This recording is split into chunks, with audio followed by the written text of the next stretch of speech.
A thug named Murda harasses a Fuween black woman on the street after she refuses to give him her number. Murda has some of the ugliest tattoos I've ever seen.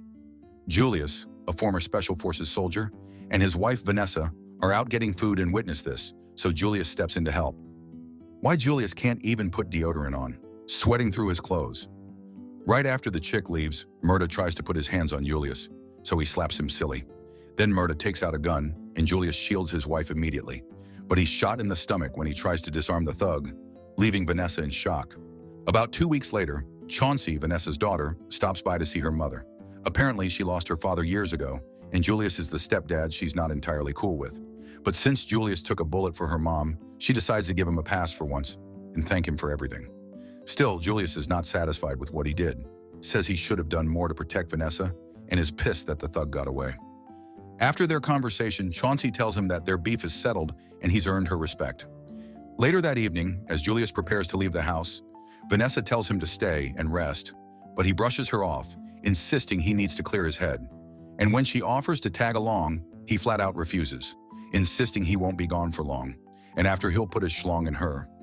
After Julius goes out, he tracks down the thug who shot him, sneaks up on him while he's taking a piss, and coldly stabs him to death. After he's already dead, Julius goes back to kick him.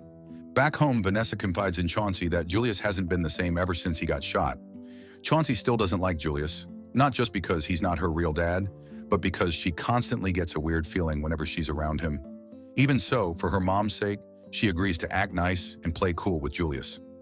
Why Chauncey kinda look like a man with a wig though? The next morning, Vanessa watches the news and is stunned to learn that Murda has been found dead. When she brings it up to Julius, he casually reminds her that Murda was the one who shot him, then smirks and says the world is better off without him. Meanwhile, Chauncey gets her back broken by some dude named Marcus, and because her snatch is so good, Marcus falls in love and asks her out. Chauncey accepts, and during breakfast, Marcus reminds her that she asked him to do some digging into her stepfather, Julius. Chauncey wants to forget investigating Julius, but since she feels something is off about the dude, she tells Marcus to carry on with it. Apparently, Julius has been a good husband and has been amazing so far, but Chauncey thinks he's too good to be true, and her coochie is twitching, indicating Julius is sussy. Later that morning, while Julius is patching up his wounds, he starts hallucinating about Murda, then freaks out and takes "Choke me, Zaddy!" too seriously by choking Vanessa when she shows up unexpectedly. Shocked, he snaps out of it and apologizes for hurting her. Meanwhile, Marcus meets his hacker friend Jack, whose eyes are too close, to get info concerning Julius's past. At first, Jack says Julius is clean, but then goes on to reveal that he worked for the CIA and was court-martialed after committing war crimes in Afghanistan. If it was war crimes in Gaza, you get praised for that nowadays. He adds that he would have gotten more intel on Julius, but had to quit because someone from the CIA was onto his IP address. Marcus is left shocked after hearing this, but Jack says he needs to pack up and leave town before he is found and killed. That escalated faster than my blood pressure. That evening, while eating, Julius gets a call from Bishop, his former colleague in the military. Bishop informs Julius that someone hacked into his personal files, but he managed to identify the hacker. He says he'll need more time to figure out who the second person is, and since the hacker is already planning to leave town, Bishop tells Julius to deal with him before that happens. At the same time, Chauncey gets a call from Marcus, and she's shocked by what he tells her about Julius's dark military past. She had no idea he was connected to the CIA, and now she's not sure she feels safe around him. Scared, she decides to leave the house and meet up with Marcus. But just as she's heading out, Julius asks to meet her boyfriend. Initially, she brushes it off, saying it's too soon for that because they just swapping bodily fluids, but eventually agrees to set something up for the weekend. After having dinner, Julius decides to go out, fumbling an excuse of a work emergency. Vanessa's not buying it, and when she asks to tag along, Julius turns her down, saying that it's late. She uses the N-word, and that's when you know she's serious. Negro, this isn't the military. Then he leaves after promising to make it up to her by eating her coochie later. At Chauncey's apartment, Marcus shows everything he dug up on Julius, and she's shocked. She considers telling her mom, but is scared her mom might side with Julius. Then Marcus comes up with the idea of questioning Julius when they show up for dinner during the weekend. Later that evening, while Jack is rushing to leave town, Julius catches up to him and ends him. A homeless woman witnessed the whole thing, and she begs for her life, even offering to give him the best cerebral he ever had. But Julius stabs her because her breath stank. At night, he has a nightmare of the people he killed recently, including the homeless woman trying to get more action.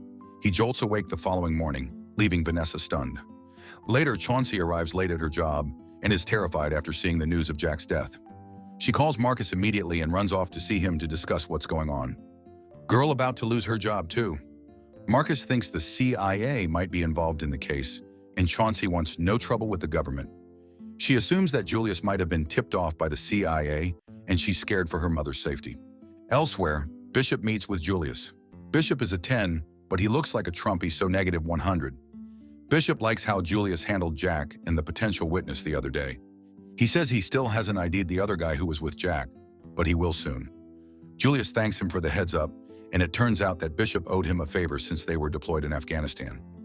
Back then, Julius took out a mother and her kid who had bombs strapped to them, and even until now, he has nightmares. At some point, Julius asks why the cleaning crew wasn't sent to handle Jack, and Bishop says the CIA wants Julius to come out of retirement. After hearing this, Julius makes it clear that he's done with the military. Then he tells Bishop to text and not meet him in person again. In the meantime, Chauncey notices something weird about Julius' past. Any city he goes to, apparently the murder rate doubles. Every city that he moves to, the murder rate doubles. And any city he leaves, the murder rate reduces. She even notices some lies he told her mom and decides to take the matter to the police since he's a serial killer.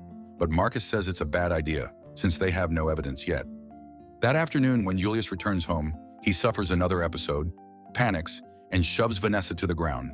When she recovers, she confronts him about what's going on, and this time, he finally opens up. Julius reveals that during his deployment in Afghanistan, he was sent on a mission where he was forced to kill women and children who had bombs strapped to them, just to save his team from being wiped out. He snapped a kid's neck, and when he was taken back to camp, he knew something had changed inside him. Vanessa feels bad for him after hearing his story, and she tells him he's not a monster because he did what he had to do. Then she hugs him and says she still loves him no matter what. Girl's cheeks so big, she can't see the red flags. The following day, Bishop arrives at Chauncey's workplace disguised as a detective. He asks Curtis, the store manager, for access to his CCTV cameras since he suspects that they covered Jack's murder case. Curtis agrees, and Bishop copies the video onto a drive. When he leaves, Curtis tries to check out the video again, but he notices it's been deleted. Outside the store, Bishop gets on a call with Julius and tells him he deleted the video, but he tells Julius he'll need to take Curtis out since he watched the video with him. After getting the heads up, Julius drives off to the store wearing a face cap and a nose mask to avoid being recognized. He fakes having a cold, and Curtis foolishly leads him to the restroom. And that's where Julius attacks and injects him with a high dose of Ozempic, ending him instantly. Chauncey wakes up the next morning and is stunned when she learns that her boss died of a drug overdose and isn't sure if she'll be able to collect unemployment. After the call, she tells Marcus everything, and she doesn't buy the fact that Curtis OD'd himself. She knows Curtis doesn't drink, smoke, and his body was too T to be taking Ozempic, so she finds it weird. Thinking about the recent deaths traumatizes her, and she ends up crying in Marcus's arms. A few days later, Marcus drives Chauncey home to see her parents for their scheduled dinner.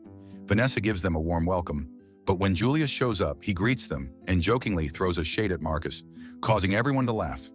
Then he says he recognizes Marcus, but Marcus insists they've not met before. While everyone eats, only Vanessa and Julius are talking and laughing at the table.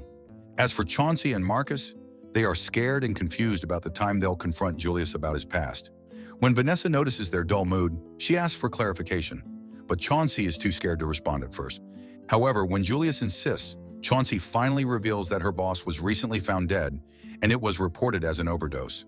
Vanessa expresses sympathy, but Chauncey bluntly tells Julius that she suspects foul play in Curtis's death. From there, she begins to bring up things she's learned about Julius, starting with the town he supposedly moved from. Vanessa defends Julius, saying he had already told her the truth about his hometown. That's when Marcus joins the conversation, asking Julius why he lied about where he was from in the first place. In his defense, Julius explains that after leaving the military, he did classified contract work for the government, and revealing details about his past could put Vanessa in danger. Marcus isn't convinced. He points out that murder rates tend to spike in cities Julius visits and drop after he leaves. Then Chauncey brings up Jack, along with the women and children Julius allegedly killed while serving in the special forces.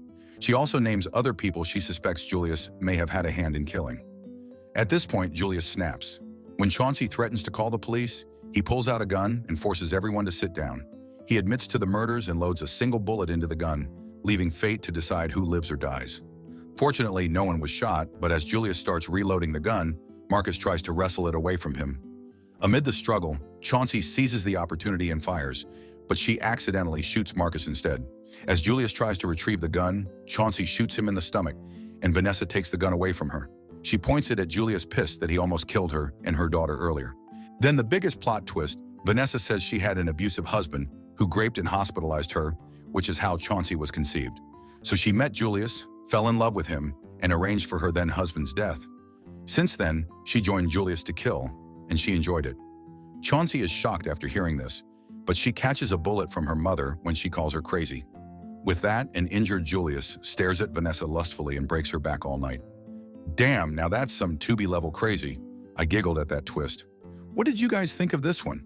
Subscribe to watch more videos like this. Turn on notifications. And leave a like, it really helps the channel out. Thank you for watching.